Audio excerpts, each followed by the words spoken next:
Chinese as well as Thai food was available there. Chinese as well as Thai food was available there, make it simple. এই যে সেন্টেন্সটা আছে, এই সেন্টেন্সটাকে simple সেন্টেন্সে করতে বলেছে, ঠিক আছে? তো সিম্পল সেন্টেন্সে করতে বলেছে। এখানে এই যে অ্যাজ ওয়েল অ্যাজটা, এটা কম্পাউন্ড সেন্টেন্স আছে। কম্পাউন্ড সেন্টেন্সে আছে, এটাকে সিম্পল সেন্টেন্সে করতে বলা হয়েছে। বাংলা মানে চাইনিজ এবং থাই খাবার সেখানে পাওয়া যায়, ঠিক আছে? তো দুভাবে আমি সিম্পল করছি, ভালো করে শোনো তোমরা। প্রথম সিম্পল করছি both, BOTH, both. Chinese CHINESE, both Chinese and Thai THAI, Thai food, FOOD, food was available, AVAILABLE, available there, THERE, there. Stop. কি বললাম? Both Chinese and Thai food was available দেয়ার।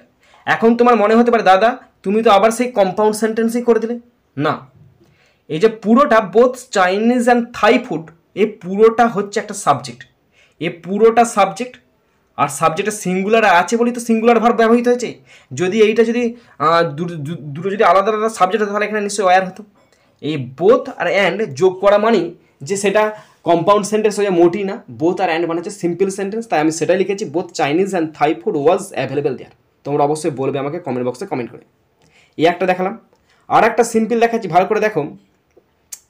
আর একটা সিম্পল সেন্টেন্স হবে এইভাবে, কেমন করে জানো তো? এইভাবে লিখবে, Chinese food, CHINESE, Chinese food, FOOD, Chinese food was available, AVAILABLE, Chinese food was available there, THERE, there, besides, BESIDES, besides, Thai food, THAI, Thai food, FOOD। Stop. Chinese food was available there, Chinese খাবার সেখানে পাওয়া যায়, besides Thai food, Thai food ছাড়াও Chinese food সেখানে পাওয়া যায়। এটা হয়ে গেল এক ধরনের সিম্পল সেন্টেন্স।